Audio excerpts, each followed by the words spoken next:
നമസ്കാരം പ്രിയ സജ്ജനങ്ങളെ. 5 സംസ്ഥാനങ്ങളുടെ തിരഞ്ഞെടുപ്പ് ഫലം പുറത്തു വന്നപ്പോൾ കേരളത്തിൽ UDFന് വലിയ സീറ്റ് പറഞ്ഞ് 100-ന് മേലെ 102 സീറ്റ് കിട്ടി. കേരളം കഴിഞ്ഞ 10 വർഷമായി ഭരിച്ചുകൊണ്ടിരിക്കുന്ന കക്ഷി ഏറെക്കുറെ സീറ്റിൻ്റെ നിലയിൽ തകർന്നടിഞ്ഞുപോയി. കേരളത്തിന് മുമ്പ് പരിചിതമല്ലാത്ത 3 സീറ്റുകൾ താമര ചിഹ്നത്തിൽ ദേശീയ പാർട്ടിക്ക് ലഭിച്ചു. എന്നാൽ കേരളത്തിൻ്റെ മുഖ്യമന്ത്രിയെ തീരുമാനിക്കുന്നതിൽ വളരെ വലിയ ആശയക്കുഴപ്പം നടന്നുകൊണ്ടിരിക്കുകയാണ്. 3 നേതാക്കന്മാർക്കിടയിലുള്ള സംഘർഷം. ഞങ്ങൾക്കാണ് കൂടുതൽ MLA-മാരുടെ പിന്തുണ എന്ന് പറയുന്നു. നമ്മുടെ ജനാധിപത്യത്തിൻ്റെ സൗന്ദര്യം എന്ന് പറയുന്നത് 5 വർഷത്തിലൊരിക്കൽ നിങ്ങളും ഞാനും ഈ നാട് ആര് ഭരിക്കണമെന്ന് തീരുമാനിക്കുവാൻ നിയമസഭാ തെരഞ്ഞെടുപ്പിൽ പങ്കെടുക്കുന്നു, വോട്ട് ചെയ്യുന്നു, നമ്മുടെ MLA-മാരെ തിരഞ്ഞെടുക്കുന്നു, അവർ മുഖ്യമന്ത്രിയെയും മന്ത്രിമാരെയും എല്ലാം തിരഞ്ഞെടുക്കുന്ന ഒരു സിസ്റ്റമാണ്. ഇത് വളരെ മനോഹരമാണ്. ജനാധിപത്യത്തിൽ ഒരുപാട് പോരായ്മകളുണ്ടെങ്കിലും നമുക്ക് ചൈനയിലോ അതുപോലെ പാകിസ്ഥാനിലോ അല്ലെങ്കിൽ സൗദി അറേബ്യയിലൊന്നും ഈ ജനാധിപത്യ രീതി കാണാൻ കഴിയില്ല. പാകിസ്ഥാനിൽ ജനാധിപത്യം ഉണ്ടെങ്കിലും പാകിസ്ഥാന്റെ ചരിത്രത്തിൽ തെരഞ്ഞെടുക്കപ്പെട്ട ഭരണാധികാരിയെ പട്ടാളക്കാർ അട്ടിമറിക്കുന്ന രംഗമാണ് നമ്മൾ കൂടുതലും കണ്ടത്. അതുകൊണ്ട് അവിടുത്തെ ജനാധിപത്യത്തിന് ഒരു വാല്യൂ ഇല്ല. ഭാരതത്തിലെ ജനാധിപത്യം മഹത്തരമാണ്. ഇന്ത്യൻ നാഷണൽ കോൺഗ്രസിനെ സംബന്ധിച്ച് ഭാരതത്തിൽ ഏറ്റവും പഴക്കമുള്ള രാഷ്ട്രീയ പാർട്ടിയാണ്. ഈ രാജ്യം ഏറ്റവും കൂടുതൽ കാലം ഭരിച്ചതും ഇന്ത്യൻ നാഷണൽ കോൺഗ്രസ് ആണ്. അതിനിന്ന് 4 സംസ്ഥാനങ്ങളുടെ അധികാരമാണ് കയ്യിലുള്ളത്. BJP NDA സഖ്യകക്ഷികൾക്ക് 22 സംസ്ഥാനങ്ങളാണ് ഭരിക്കുന്നത്. തമിഴ്നാടും ജമ്മു കാശ്മീരും മാത്രമേ മറ്റ് കക്ഷികൾ ഭരിക്കുന്നുള്ളൂ. ആലോചിച്ച് നോക്കുക, ഭാരതീയ ജനതാ പാർട്ടി ഇന്ന് ഈ രാഷ്ട്രത്തിൻ്റെ 80% ഭാഗങ്ങൾ ഭരിക്കുന്നു. ഒരു കാലത്ത് വടക്കുകിഴക്കൻ സംസ്ഥാനങ്ങളെല്ലാം രാജ്യവിരുദ്ധ പ്രവർത്തനങ്ങളുടെ കേന്ദ്രങ്ങളായിരുന്നു. ഈ 8 സംസ്ഥാനങ്ങളിലും കൂടി 25 ലോക്സഭാ സീറ്റേ ഉണ്ടായിരുന്നുള്ളൂ. ചെറിയ ചെറിയ സംസ്ഥാനങ്ങൾ. അപ്പോൾ 25 ലോക്സഭാ സീറ്റുകൾ മാത്രമുള്ള ഈ 8 സംസ്ഥാനങ്ങളെ നമ്മളെന്തിനു ശ്രദ്ധിക്കണം എന്നതായിരുന്നു കോൺഗ്രസിൻ്റെ കാഴ്ചപ്പാട്. വിഘടനവാദികളും രാഷ്ട്രവിരുദ്ധ ശക്തികളും അഴിഞ്ഞാടി. ഒരിക്കൽ നമ്മുടെ എല്ലാം പ്രിയപ്പെട്ട മജീഷ്യൻ ഗോപിനാഥ് മുതുകാട് പറഞ്ഞിട്ടുണ്ട്, നാഗാലാൻഡിൽ ചെന്നപ്പോൾ നിങ്ങൾ ഇന്ത്യയിൽ നിന്ന് വരികയാണോ എന്നാണ് ചോദിക്കുന്നത്. അവിടെ അന്ന് അദ്ദേഹം കണ്ട ബോർഡുകൾ Indian dogs go back, Indian മിലിറ്ററിയെ കുറിച്ചാണ് പറയുന്നത്. അപ്പം ഇങ്ങനെയുള്ള രാഷ്ട്രവിരുദ്ധ ശക്തികളെ എല്ലാം വികസനം കൊണ്ട് ഏകോപിപ്പിക്കുവാനും ആ സംസ്ഥാനങ്ങളെല്ലാം ഇന്ന് ഭരിക്കുന്നത് BJPയോ ഘടകകക്ഷികളോ ആണ്. ഇന്ന് വടക്കിഴക്കൻ സംസ്ഥാനങ്ങളിൽ നമ്മൾ കലാപങ്ങളും പ്രശ്നങ്ങളും ഒന്നും കാണുന്നില്ല. മണിപ്പൂരിലുണ്ടായിരുന്നു. ആ പ്രശ്നമെല്ലാം ഏറെക്കുറെ പരിഹരിക്കുവാനും കേന്ദ്ര സർക്കാരിന് കഴിഞ്ഞിട്ടുണ്ട്. ഇവിടെ ശക്തനായ ഒരു ഭരണാധികാരി, ധാർമ്മിക ബോധമുള്ള, വിനയമുള്ള, രാഷ്ട്രകാര്യങ്ങളിൽ യാതൊരു വിട്ടുവീഴ്ചയും ചെയ്യാത്ത ശക്തനായ ഒരു ഭരണാധികാരി BJPക്ക് ഉണ്ട്. അങ്ങനെ എപ്പോഴും ഉണ്ടാവണം. പക്ഷെ അതൊരിക്കലും സ്വേച്ഛാധിപതിയാകുകയും ചെയ്യരുത്. ഇക്കഴിഞ്ഞ കേരളത്തിൽ 10 വർഷം കമ്മ്യൂണിസ്റ്റ് പാർട്ടിക്ക് അങ്ങനെ ഒരു ഭരണാധികാരി ഉണ്ടായിരുന്നു, ശ്രീ പിണറായി വിജയൻ. പക്ഷെ അദ്ദേഹം സ്വേച്ഛാധിപതിയായിരുന്നു. പ്രവർത്തനങ്ങളിൽ വിനയമുണ്ടായിരുന്നില്ല. സമൂഹത്തോട് സ്നേഹത്തോടുകൂടി പെരുമാറും നമ്മൾ കണ്ടിട്ടില്ല. ഒരുപാട് കാര്യങ്ങൾ നമുക്കതിൽ അറിയാം. മാത്രമല്ല അദ്ദേഹം രോഗം തളർത്തിയിരുന്നു. ഇപ്പൊ BJPയിൽ ഒരു കാര്യം തീരുമാനിച്ചിരുന്നു, 75 വയസ്സാണ് അധികാരത്തിന്റെ പ്രായപരിധി എന്ന്. പിന്നീട് BJP അത് മോദിജിയുടെ കാര്യത്തിൽ അത് പരിഗണിച്ചില്ല. അപ്പോൾ വലിയ വിമർശനങ്ങളൊക്കെ വന്നിട്ടുണ്ട്. പക്ഷെ അതിൽ യാതൊരു അർത്ഥവുമില്ല എന്ന് പിന്നീട് മനസ്സിലായി. കാരണം 75ഓ 80ഓ വയസ്സായാലും ഒരു 45 വയസ്സുകാരൻ്റെ അല്ലെങ്കിൽ ഒരു 35 വയസ്സുകാരൻ്റെ ആ ഊർജ്ജസ്വലതയോടുകൂടിയാണ് നമ്മുടെ പ്രധാനമന്ത്രി പണിയെടുക്കുന്നത്. നമ്മുടെ പ്രധാനമന്ത്രി നമ്മുടെ എല്ലാം പ്രാർത്ഥന കൊണ്ടാവാം ഒരു ദിവസം പോലും ആശുപത്രിയിൽ കിടന്നിട്ടില്ല. എന്നാൽ നമ്മുടെ മുഖ്യമന്ത്രി കേരളം നമ്പർ 1 ആരോഗ്യ മേഖല എന്നൊക്കെ പറയുമ്പോഴും അമേരിക്കയിലാണ് ചികിത്സ. അദ്ദേഹത്തിന് നല്ല രോഗമുണ്ട്, ആ രോഗത്തിൻ്റെ ക്ഷീണമുണ്ട്, ആ രോഗത്തിൻ്റെ അസ്വസ്ഥതകളുണ്ട്. ആ രോഗമാണ് അദ്ദേഹത്തെ കൊണ്ട് പലപ്പോഴും വെറുപ്പ് പിടിപ്പിച്ചിരുന്നത്. അദ്ദേഹത്തിന് രോഗിയായ ഒരു മനുഷ്യൻ സ്റ്റേജിലേക്ക് കയറുന്നു, നന്നായിട്ട് ചൂട് കൊള്ളുന്നു അല്ലെങ്കിൽ തണുപ്പ് കൊള്ളുന്നു, ഇതൊക്കെ പറയുമ്പോൾ കാലാവസ്ഥാ വ്യതിയാനങ്ങളും സാഹചര്യങ്ങളും ഒന്നും പൊരുത്തപ്പെടുവാൻ അദ്ദേഹത്തിൻ്റെ ശരീരത്തിന് കഴിയുന്നില്ല.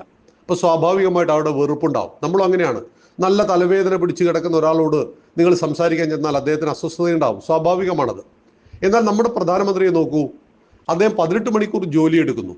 അപ്പോൾ ഊർജ്ജസ്വലനായ ഒരു ഭരണാധികാരി, അദ്ദേഹം കാര്യങ്ങൾ തീരുമാനിക്കുന്നത് തൻ്റെ സഹപ്രവർത്തകരോടുകൂടി ആലോചിച്ചിട്ടാണ്. ഇപ്പൊ BJPയുടെ അഖിലേന്ത്യാ അധ്യക്ഷൻ ആരാകുമെന്ന് നമുക്ക് ആർക്കും പ്രവചിക്കാൻ സാധ്യമല്ല. എന്നാൽ കോൺഗ്രസ് കുടുംബത്തിലും ഈ സ്വേച്ഛാധിപത്യമുണ്ട്, ഏകാധിപത്യമുണ്ട്. അത് ആ കുടുംബത്തിന്റെ ഏകാധിപത്യമാണ്. പലപ്പോഴും ഞങ്ങൾ പറയാറുണ്ട്, രാഷ്ട്രീയമല്ല പറയുന്നത്, രാജീവ് ഗാന്ധിയുടെ ഭാര്യ അല്ലായിരുന്നുവെങ്കിൽ സോണിയാഗാന്ധിയെ കോൺഗ്രസ് അഖിലേന്ത്യാ അധ്യക്ഷ ആക്കുമായിരുന്നോ, ഒരു വാർഡ് പ്രസിഡന്റ് ആക്കുമായിരുന്നോ? ഇല്ല, രാജീവ് ഗാന്ധി എന്ന മുൻ പ്രധാനമന്ത്രിയുടെ ഭാര്യയായി, അല്ലെങ്കിൽ നെഹ്റു കുടുംബത്തിലെ അംഗത്തിന്റെ ഭാര്യയായി എന്നത് മാത്രമാണ് യോഗ്യത. ഇപ്പോഴും ആലോചിച്ച് നോക്കൂ, രാഹുൽ ഗാന്ധി ഈ നാടിന്റെ പ്രതിപക്ഷ നേതാവാണ്. എത്ര അപക്വമായ കാര്യങ്ങളാണ് അദ്ദേഹം ലോകത്തോട് വിളിച്ചു പറയുന്നത്. 5 സംസ്ഥാനങ്ങളിൽ തെരഞ്ഞെടുപ്പ് നടന്നു. ബംഗാൾ BJP തൂത്തുവാരിയപ്പോ അവിടെ ഉപയോഗിച്ച ഇലക്ട്രോണിക് വോട്ടിംഗ് മെഷീൻ ശരിയല്ല, അത് ഇലക്ഷൻ കമ്മീഷൻ ചെയ്ത് ശരിയായില്ല, അവിടെ BJP ജയിച്ചു എന്നതുകൊണ്ട് അവിടെ കൃത്രിമം നടന്നിട്ടുണ്ട്. ആസാമിൽ BJP ജയിച്ചു, കൃത്രിമം നടന്നിട്ടുണ്ട്. പക്ഷെ തമിഴ്നാട്ടിലും കേരളത്തിലും ഉപയോഗിച്ച മെഷീന് വലിയ കേടില്ല, അവിടെ പ്രോബ്ലം ഇല്ല. കാരണം തമിഴ്നാട്ടിൽ BJPക്ക് 1 സീറ്റേ ഉള്ളൂ, കേരളത്തിൽ 3 സീറ്റേ ഉള്ളൂ. UDF അദ്ദേഹത്തിന്റെ പാർട്ടി വൻ ഭൂരിപക്ഷത്തിൽ കേരളത്തിൽ വന്നപ്പോൾ കേരളത്തിലെ തിരഞ്ഞെടുപ്പിൽ ഉപയോഗിച്ച മെഷീൻസ് എല്ലാം നല്ലതായിരുന്നു, പശ്ചിമ ബംഗാളിൽ ഉപയോഗിച്ച മെഷീൻസ് എല്ലാം മോശമായിരുന്നു എന്ന് പറയുന്ന ഒരാളാണ് നമ്മുടെ നാടിന്റെ പ്രതിപക്ഷ നേതാവ്. ആലോചിച്ച് നോക്കുക. അപ്പൊ ഇങ്ങനെയുള്ള ആളുകൾ അപക്വമായ തീരുമാനങ്ങൾ എടുക്കുമ്പോഴാണ് കേരളത്തിൽ ഈ മുഖ്യമന്ത്രി പദത്തിന്റെ പേരിൽ സംഘർഷമുണ്ടാകുന്നത്. ഉദാഹരണത്തിന് KC വേണുഗോപാലിന് കേരളത്തിൽ വലിയ റോളില്ല, എന്നാൽ അദ്ദേഹത്തിന് അറിയാം എനിക്ക് ഭാരതത്തിലും റോളില്ല, രാഹുൽ ഗാന്ധിയുടെ കൂടെ നടന്നിട്ട് പ്രയോജനമില്ല. 2029 തെരഞ്ഞെടുപ്പിൽ BJP 400 സീറ്റ് ലക്ഷ്യം വെച്ചുകൊണ്ട് പ്രവർത്തിക്കുന്നു. എന്തായാലും അത് ആർജിക്കുകയും ചെയ്യും, ഒരു സംശയവുമില്ല. കാരണം BJPക്കെതിരെ പടവാൾ ഉയർത്തി എല്ലാവരും സൈഡായി. അതിന് നേതൃത്വം കൊടുത്ത ആളായിരുന്നു ദീദി എന്ന് പറയുന്ന മമത. രാഷ്ട്രവിരുദ്ധ സ്ത്രീയായിരുന്നു അവർ. ബംഗ്ലാദേശികളെ നുഴഞ്ഞു കയറുവാൻ ഏറ്റവും കൂടുതൽ പ്രോത്സാഹിപ്പിച്ച സ്ത്രീയായിരുന്നു. SIR നടപ്പിലാക്കി എല്ലാവരെയും 1 കോടിയോളം ആളുകളെ പുറത്താക്കിയപ്പോൾ BJPക്ക് അനായാസേന ജയിക്കുവാൻ കഴിഞ്ഞു. അതായത് കള്ളവോട്ടുകളായിരുന്നു ദീദിയുടെ വിജയകാരണം എന്ന് നമുക്ക് ഇപ്പോൾ മനസ്സിലായി. 91 ലക്ഷം വോട്ടുകളാണ് പശ്ചിമ ബംഗാളിൽ നിന്ന് ഒഴിവാക്കപ്പെട്ടത് എന്ന് മനസ്സിലാക്കണം.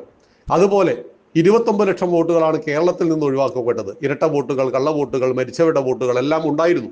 ഇതെല്ലാം ഒഴിവാക്കിയപ്പോൾ ഇവിടെ സുതാര്യമായൊരു തെരഞ്ഞെടുപ്പാണ് ഇപ്പം നടന്നത്.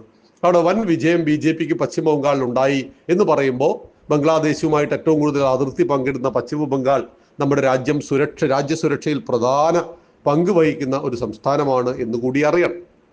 ഞാൻ പറഞ്ഞു വന്നത്, നമ്മുടെ നാടിന്റെ സുരക്ഷയാണ് BJPയുടെ ഒന്നാമത്തെ മുദ്രാവാക്യം. അതുകൊണ്ടാണ് നമ്മളെല്ലാം BJPയെ സപ്പോർട്ട് ചെയ്യുന്നത്. രാഷ്ട്രീയപരമായിട്ട് BJPയോട് നമുക്ക് അഭിപ്രായ വ്യത്യാസവും അഭിപ്രായ ഐക്യവും ഉണ്ടാകും, സ്വാഭാവികമാണത്. നമ്മുടെ വോട്ട് നമ്മൾ പലർക്കും ചെയ്തേക്കാം.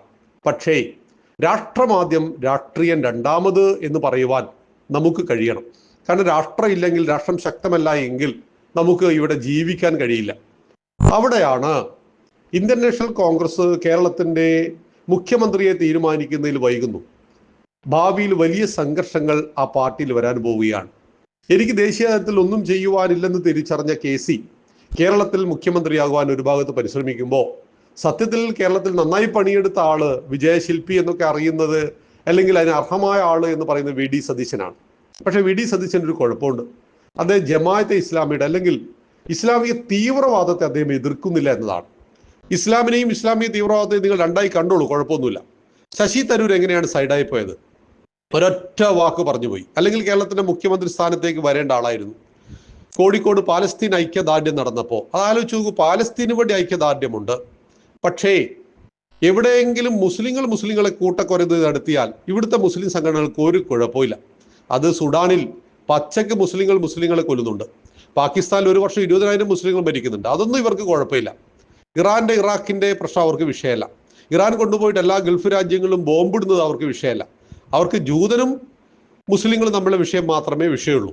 അപ്പൊ പാലസ്തീൻകാര് ജൂതന്മാരെ കൊന്നു, ആ വിഷയത്തെ പാലസ്തീൻ ഭീകരന്മാർ ജൂതന്മാരെ കൊന്നതായിരുന്നു ഈ യുദ്ധത്തിന് കാരണമെന്ന് ശശി തരൂർ ഒരു സത്യം പറഞ്ഞു പോയി. കേരള രാഷ്ട്രീയത്തിൽ നിന്ന് ഔട്ടായി. ഇന്ന് അദ്ദേഹം ഒരു വലിഞ്ഞു കയറി വന്നവനെ പോലെയാണ്. UDFന്റെ യോഗത്തിലല്ല അദ്ദേഹത്തിന്റെ സ്ഥാനം. അദ്ദേഹത്തിന് ഒട്ടും ചേർന്നതല്ല ഇന്ന് കോൺഗ്രസ്. കാരണം ലീഗിന്റെ അപ്രീതി നേടിയ ആളാണ് ശശി തരൂർ. ശശി തരൂർ ചെയ്ത തെറ്റ് അങ്ങ് ഒരിക്കലും പറയാൻ പാടില്ലായിരുന്നു. ഹമാസ് ഭീകരന്മാരാണെന്ന് പറയാൻ പാടില്ല. അങ്ങ് എന്തായിരുന്നു പറയേണ്ടത്? മുസ്ലിം ലീഗിനെ സന്തോഷിപ്പിക്കണമെങ്കിൽ അങ്ങ് പറയേണ്ടിയിരുന്നത് ഹമാസ് വിശുദ്ധ പോരാളികളാണ് എന്ന് പറയേണ്ടിയിരുന്നു. പക്ഷെ സത്യം പറഞ്ഞു എന്നുകൊണ്ട് അങ്ങ് കേരള രാഷ്ട്രീയത്തിൽ നിന്ന് ഔട്ടായി. തിരുവനന്തപുരത്തിന്റെ MP എന്ന നിലയിൽ അങ്ങേക്ക് പരിമിതികളുണ്ട്. പക്ഷെ അങ്ങയുടെ കഴിവുകൾ രാജ്യത്തിലൂടെ ഉപയോഗിക്കണം. അത് ഉടനടി മോദിജിയുമായിട്ട് ചർച്ച ചെയ്ത് അങ്ങ് BJPയിലേക്ക് വരേണ്ട ആളാണ്. ഈ രാജ്യത്തിന്റെ ഒരു വലിയ മന്ത്രിയാകേണ്ട ആളാണ്. ഈ രാജ്യത്തെ ലീഡ് ചെയ്യുവാനുള്ള ഒരുപാട് കഴിവ് അറിവുള്ള ആളാണ്. അപ്പം അങ്ങേപോലെയുള്ള ആളുകൾ ചവിട്ടിക്കൂട്ടി സൈഡാക്കുന്നത് മുസ്ലിം ലീഗിന് ഇഷ്ടമല്ല എന്നതുകൊണ്ടാണ്. ഇപ്പം ലീഗിന് ഇഷ്ടം വി ഡി സതീശനെയാണ്. അതുകൊണ്ട് ആരാവും മുഖ്യമന്ത്രി എന്ന് നമുക്ക് പറയാൻ കഴിയില്ല. ഇതിനിടെ രമേശ് ചെന്നിത്തല എന്ന് പറയുന്ന സീനിയർ നേതാവും മുഖ്യമന്ത്രി പദത്തിന് വേണ്ടിയിട്ട് വട്ടം കൂട്ടുന്നുണ്ട്. അപ്പോൾ ആരെങ്കിലും ഒരാൾ മുഖ്യമന്ത്രിയായാൽ ബാക്കിയുള്ളവർ രണ്ടുപേർ ഇവർക്കിട്ട് പാര പണിയും എന്ന കാര്യത്തിൽ സംശയമൊന്നുമില്ല. എല്ലാ കാലത്തും കോൺഗ്രസ് ഇങ്ങനെയൊക്കെ ആണെങ്കിലും തെരഞ്ഞെടുപ്പ് വരുമ്പോൾ കോൺഗ്രസിനെ ആളുകൾ സ്വീകരിക്കുന്നതും സ്നേഹിക്കുന്നതിന്റെ പ്രധാന കാരണം എന്ന് പറയുന്നത് ഇവിടെ കേരളം ഭരിക്കുന്ന പിണറായി വിജയന്റെ ഈ ഒരു ധാർഷ്ട്യവും അഹങ്കാരവും ഒക്കെ ആയിരുന്നു. അതുകൊണ്ടാണ് 7 റൗണ്ട് ധർമ്മടത്ത് അദ്ദേഹം പിറകിൽ പോയി എന്നതിന്റെ കാരണം. നമ്മൾ വോട്ടിംഗ് പാറ്റേൺ പരിശോധിച്ചാൽ കമ്മ്യൂണിസ്റ്റ് പാർട്ടിക്ക് മൃഗീയ ഭൂരിപക്ഷമുള്ള സ്ഥലങ്ങളിലെല്ലാം തന്നെ കമ്മ്യൂണിസ്റ്റ് പാർട്ടിക്കുണ്ടായ തോൽവിയും അല്ലെങ്കിൽ വോട്ടിംഗ് ശതമാനത്തിന്റെ കുറവും അത്ഭുതപ്പെടുന്നതാണ്. അതുപോലെ കമ്മ്യൂണിസ്റ്റ് പാർട്ടിയുമായി കലഹിച്ചു പോയ എല്ലാവരും വിജയിച്ചു എന്നുള്ളതാണ്. പയ്യന്നൂർ എന്നൊക്കെ പറയുന്നത് പാർട്ടിയുടെ കോട്ട കൊത്തളമാണ്. അവിടെയെല്ലാം വിഘടനവാദികളായിട്ടുള്ള പാർട്ടിക്കെതിരെ സംസാരിച്ച ഗോവിന്ദനും ജി സുധാകരനും കുഞ്ഞികൃഷ്ണനും എല്ലാം അനായാസേന നല്ല ഭൂരിപക്ഷത്തിൽ വിജയിച്ചു എന്ന് പറയുമ്പോൾ പാർട്ടിക്കുള്ളിൽ പാർട്ടിയോടുള്ള പ്രവർത്തകന്മാരുടെ അനൈക്യം. അതുപോലെ ഉമ്മൻചാണ്ടി സർക്കാർ പോകുമ്പോൾ ഉമ്മൻചാണ്ടിയെ ശരിക്കും നമ്മൾ ഹൃദയം കൊണ്ട് സ്മരിക്കുന്ന ഒരു രംഗമാണത്. ഉമ്മൻചാണ്ടി പോകുമ്പോൾ കേരളത്തിൽ 29 ബാറാണ്, പക്ഷെ ഇപ്പോൾ 853 ബാറാണ്. അതായത് നാടിന്റെ മുക്കിലും മൂലയിലും ബാറുകൾ തുറന്നു കൊടുത്തു 10 വർഷം കൊണ്ട്. കേരളത്തെ ഏറെക്കുറെ മദ്യത്തിൽ മുക്കിക്കളഞ്ഞു പിണറായി വിജയൻ സർക്കാർ. സ്വബോധമില്ലാത്ത ജനതയെ സൃഷ്ടിച്ചു. അത് ഏറ്റവും കൂടുതൽ ബാധിച്ചത് ഹിന്ദുക്കൾക്കാണ്. കാരണം ഹിന്ദുക്കളാണ് മദ്യപാനത്തിൽ കൂടുതൽ, ഹിന്ദുക്കളും ക്രിസ്ത്യാനികളും. മുസ്ലിങ്ങൾ താരതമ്യേന മദ്യപാനത്തിൽ കുറവാണ്. അതുകൊണ്ടാണ് മുസ്ലിം ലീഗ് ബാറിനെതിരല്ല. കാരണം അത് മുസ്ലിങ്ങളെ ബാധിക്കുന്ന വിഷയമല്ല എന്നത് അവർക്കറിയാം. മുസ്ലിങ്ങളെ ഈ ബാർ ബാധിക്കാൻ തുടങ്ങുമ്പോൾ മുസ്ലിം ലീഗിന് അത് എതിരാവും. പക്ഷെ ഇപ്പം ബാറുകൾ മുസ്ലിം ലീഗ് തുടങ്ങും, അല്ലെങ്കിൽ ഉള്ള ബാറുകൾ വേണ്ട എന്നൊന്നും ലീഗ് പറയില്ല. അവർക്ക് മദ്യം ഹറാമാണ്, മദ്യം കുടിക്കുന്നവർ നരകത്തിൽ പോകും എന്നൊക്കെ വിശ്വസിക്കുന്നു. പക്ഷേ UDF വളരെ പ്രധാന കക്ഷിയായിട്ട് അവർ വരുമ്പോഴും മദ്യമില്ലാത്തൊരു കേരളം എന്നത് ഒരിക്കലും ലീഗിന്റെ മുദ്രാവാക്യമല്ല. ചേർക്കള അബ്ദുള്ളയുടെ നെറ്റിയിൽ ഒരു കുങ്കുമതല അണിയിച്ചപ്പോൾ ഒരു പള്ളിയിലും കയറ്റരുത് എന്ന് പറഞ്ഞ ആളുകൾക്ക് കേരളത്തിൽ മദ്യം വേണ്ട എന്ന് പറഞ്ഞിരുന്നു എങ്കിൽ നമ്മൾ ആഗ്രഹിച്ചു പോവുകയാണ്. കാരണം ലീഗ് പറഞ്ഞാൽ നടക്കും. ലീഗിന്റെ നേതൃത്വം ശക്തമാണ്. ലീഗ് ഐക്യകണ്ഠേനയാണ് എല്ലാ കാര്യങ്ങളും തീരുമാനിക്കുന്നത്. ഈ പാണക്കാട് തറവാടിന് ഒരു മഹത്വമുണ്ട്, അവർക്കൊരു നിയന്ത്രണ ശക്തിയുമുണ്ടെന്നറിയണം. പക്ഷെ പിണറായി വിജയന് നിയന്ത്രണം നഷ്ടപ്പെട്ടുകൊണ്ടിരിക്കുകയാണ് പാർട്ടിയിൽ. പിണറായി വിജയന്റെ നേതൃത്വത്തെ എതിർക്കുന്ന ആളുകൾ പാർട്ടിയിൽ ധാരാളം വന്നിരിക്കുകയാണ്. കഴിഞ്ഞ 10 വർഷം സ്വേച്ഛാധിപതിയായിരുന്നു. VS അച്യുതാനന്ദനെ സൈഡാക്കാൻ വേണ്ടിയിട്ട് 10 കോടി രൂപ നമ്മുടെ പണം പോയി. കാരണം നമ്മൾ ഇതുവരെ കേട്ടിട്ടില്ലാത്തൊരു പുതിയ ഭരണപരിഷ്കാര കമ്മീഷൻ ചെയർമാൻ എന്ന് പറയുന്ന ഒരു സ്ഥാനമൊക്കെ ഉണ്ടായിട്ട് അദ്ദേഹത്തെ അവിടെ കുടിയിരുത്തി.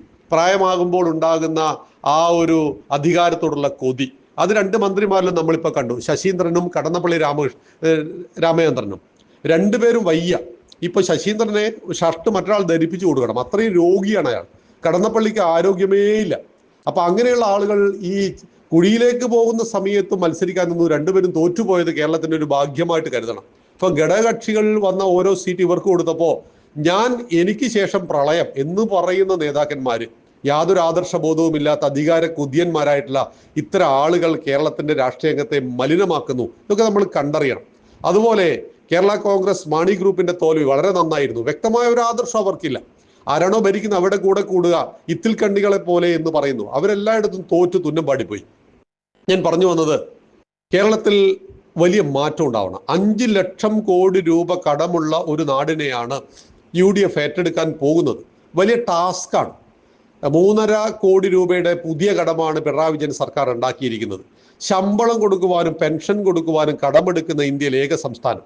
പദ്ധതികൾക്ക് വേണ്ടി എല്ലാവരും കടമെടുക്കാറുണ്ട്. ഇപ്പോൾ ഗുജറാത്ത് സർക്കാർ, മഹാരാഷ്ട്ര സർക്കാരും കടമെടുത്തിട്ടുണ്ട് അതിവേഗ റെയിൽവേ, നമ്മുടെ ബുള്ളറ്റ് ട്രെയിൻ പദ്ധതിക്ക് വേണ്ടി. അത് ബുള്ളറ്റ് ട്രെയിൻ ഓടിക്കഴിഞ്ഞാൽ അതിന്റെ വരുമാനം കൊണ്ട് ആ പൈസ അടക്കാനേ ഉള്ളൂ. ഇത് മാസാമാസം പെൻഷൻ കൊടുക്കുവാനും ശമ്പളം കൊടുക്കുവാനും കടമെടുക്കുന്ന ഒരു സംസ്ഥാനമാണ് കേരളം എന്നറിയണം. ഊതിക്കാച്ചിയ ചില കാര്യങ്ങൾ മാത്രമാണ്. കേന്ദ്രം ഭരിക്കുന്ന ഭരണകൂടം ശക്തമായതുകൊണ്ട് മാത്രമാണ് കേരളം പട്ടിണി കിടക്കാതെ പോയത്. കാരണം ദാരിദ്ര്യക്ക് താഴെയുള്ള ആളുകൾക്ക് കൊടുക്കുന്ന 30 കിലോ അരിയും അതിൻ്റെ തൊട്ടുമേലെ കൊടുക്കുന്ന 20 കിലോ അരിയും ഒരാൾക്ക് 4 കിലോ വെച്ച് കൊടുക്കുന്നതൊക്കെ പൂർണ്ണമായും കേന്ദ്രമാണ്. ഒരു സാധാരണക്കാരൻ്റെ അക്കൗണ്ടിലേക്ക് 6000 രൂപ കൊടുക്കുന്നത് കേന്ദ്രമാണ് എന്നറിയണം.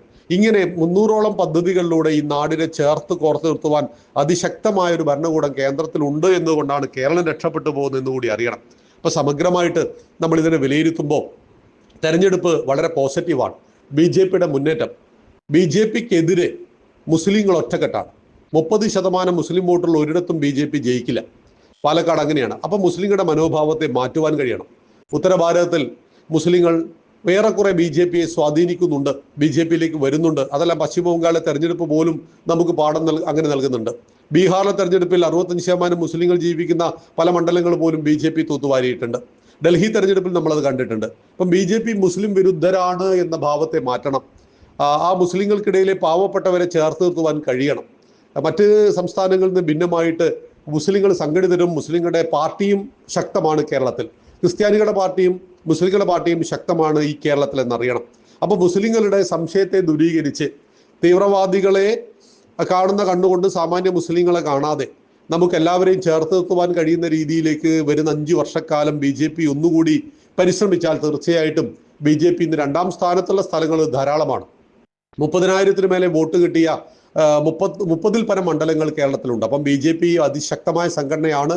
പക്ഷേ BJPക്ക് അതിശക്തരായിട്ടുള്ള ഘടകകക്ഷികൾ കൂടി വേണം. ഇടയ്ക്ക് TG മോഹൻദാസ് സാറിനെ പോലെയുള്ള ആളുകൾ പറഞ്ഞു ലീഗിനെ കൂട്ടിയാൽ ഏറ്റവും നല്ലതാണ്. നോക്കൂ, BJPക്കാരോട് അയിത്തൊന്നുമില്ല. PDPയെ കൂട്ടിയിട്ട് ഭരിച്ചിട്ടുണ്ട്. ഇപ്പം ലീഗിനെ പോലെ ശക്തമായ ഒരു സംഘടന നാളെ BJPയിൽ വന്നാൽ കുഴപ്പമൊന്നുമില്ല. അപ്പോൾ അതിലേക്ക് ഉള്ള ഒരു മനോഭാവത്തെ സൃഷ്ടിച്ചെടുക്കുവാൻ കഴിയണം. കാരണം ഈ നാടിൻ്റെ ജനസംഖ്യയിൽ 30% മുസ്ലിങ്ങളും 20% ക്രിസ്ത്യാനികളും ബാക്കി 50% ഹിന്ദുക്കൾ എന്ന യാഥാർത്ഥ്യത്തെ തിരിച്ചറിയണം. മുസ്ലിങ്ങളെ പിണക്കിക്കൊണ്ട് ഒരിക്കലും BJPക്ക് കേരളത്തിൽ മുന്നേറാൻ കഴിയില്ല. കാരണം മുസ്ലിങ്ങൾ ഒറ്റക്കെട്ടായിട്ട് മഞ്ചേശ്വരത്ത് എങ്ങനെയാണെന്ന് K. സുരേന്ദ്രനെ തോൽപ്പിച്ചത്. അദ്ദേഹം ഏറ്റവും വോട്ടിങ്ങനെ വർദ്ധിപ്പിച്ചുകൊണ്ടിരിക്കുന്ന ഒരു വലിയ പ്രതിഭാസമാണ് അദ്ദേഹം. പക്ഷെ എന്നിട്ടും അദ്ദേഹം വലിയ ഭൂരിപക്ഷത്തിലാണ് അദ്ദേഹം തോറ്റിരിക്കുന്നത്. കഴിഞ്ഞ പ്രാവശ്യം 755 അതിന് മുൻപത്തെ പ്രാവശ്യം 86 വോട്ടായിരുന്നു. പക്ഷേ ഇപ്രാവശ്യം 20,000-ൽ പരം വോട്ടിനാണ് ലീഗിന്റെ സ്ഥാനാർത്ഥി അവിടെ ജയിച്ചിരിക്കുന്നത്. അപ്പോൾ കമ്മ്യൂണിസ്റ്റുകാരനും മുസ്ലിങ്ങളും ഒറ്റക്കെട്ടായി BJPക്കെതിരെ വോട്ട് ചെയ്യുക. പോപ്പുലർ ഫ്രണ്ടിന്റെ സ്ഥാനാർത്ഥിയെ SDPI സ്ഥാനാർത്ഥിയെ അവിടെ പിൻവലിച്ചു. അപ്പോൾ അതൊക്കെ അവർ ചെയ്യുന്നത് അന്ധമായ BJP വിരോധം കൊണ്ടാണ്. അപ്പോൾ ഒരു സാമാന്യ മുസ്ലിമിന്റെ ഉള്ളിൽ അന്ധമായ BJP വിരോധത്തെ അത് ഹിന്ദു വിരോധമായിട്ട് മാറുന്നതാണ് നമ്മൾ കാണുന്നത്. അതിന് സംഘികൾക്കെതിരെ എന്ന് പറഞ്ഞ് ഹിന്ദുക്കൾക്കെതിരെ ചെയ്യുന്ന കാര്യങ്ങളാണ് നമ്മൾ കാണുന്നത്. ആടിൻ്റെ തലയറുത്ത് കൊണ്ടുപോയിട്ട് പ്രദർശിപ്പിക്കുന്നത് RSSനെതിരെ അല്ലല്ലോ. അപ്പോൾ സ്വാഭാവികമായിട്ട് ഇതെല്ലാം ജാഗ്രതയോട് ശ്രദ്ധിച്ചില്ലെങ്കിൽ ഭാവിയിൽ നമ്മുടെ ഹൈന്ദവ സമൂഹത്തിന് വലിയ വില കൊടുക്കേണ്ടി വരും. നമുക്ക് സ്വസ്ഥമായി ജീവിക്കുവാനുള്ള പ്രശ്നങ്ങൾ ഇവിടെ ഉണ്ടാവും കേരളത്തിൽ. കാരണം കേരളം എന്ന് പറയുന്നത് പാകിസ്ഥാൻ കഴിഞ്ഞാൽ ഭീകരന്മാർക്ക് ഏറ്റവും കൂടുതൽ സ്വാധീനമുള്ളൊരു സ്ഥലം കൂടിയാണ്. പണത്തിൻ്റെ കുത്തൊഴുക്ക് ഗൾഫ് രാജ്യങ്ങളിൽ നിന്ന് ഏറെ ഉള്ള ഒരു സംസ്ഥാനമാണ്. അവിടെയാണ് ഈ കാര്യങ്ങൾ സമഗ്രമായി വിലയിരുത്തുമ്പോൾ നല്ലൊരു ഭരണം ഉണ്ടാകണമെന്ന് നമ്മൾ ആഗ്രഹിക്കുന്നു. ജനാധിപത്യത്തെ മാനിക്കുന്നു. ജനാധിപത്യത്തിൽ പ്രകാരം 5 കൊല്ലക്കാലത്തേക്ക് ഇനി 31 വരെ കേരളം ഭരിക്കുവാൻ UDFനെ ഏൽപ്പിച്ചിട്ടുണ്ട്. കോൺഗ്രസിന്റെ മുഖ്യമന്ത്രിയും ലീഗിന്റെയും മറ്റ് ഘടകകക്ഷിയുടെ മന്ത്രിമാരുണ്ടാകും. സ്വസ്ഥവും സ്വൈരവുമായിട്ട് നാട് ഭരിച്ചു കൊണ്ടുപോകണം. ഇനി പ്രതിപക്ഷത്ത് CPM ആണ്. ഇനി അക്രമങ്ങളും പ്രശ്നങ്ങളും വരാൻ സാധ്യതയുണ്ട്. കാരണം അവർ പ്രതിപക്ഷത്തിരിക്കുമ്പോൾ ആക്റ്റീവായിരിക്കും. ഇപ്പം DYFI എല്ലാം വളരെ സൈലന്റ് ആയിട്ട് നല്ല കാര്യങ്ങൾ ചെയ്യുന്നുണ്ട്. ഭക്ഷണപ്പൊതി വിതരണം ചെയ്തുകൊണ്ട് സേവാ മേഖലയിൽ പ്രവർത്തിക്കുന്നുണ്ട്. ഇനി എത്ര കാലം DYFI ഭക്ഷണപ്പൊതി കൊടുക്കുമെന്ന് നമുക്ക് കാത്തിരുന്ന് കാണാം. എന്തായാലും സമഗ്രമായിട്ട് നാടിൻ്റെ വികാസത്തെ ഉദ്ദേശിച്ചുകൊണ്ടുള്ള ഒരു തെരഞ്ഞെടുപ്പ് ഫലമാകട്ടെ എന്ന് ആശംസിക്കാം. നന്ദി, നമസ്കാരം.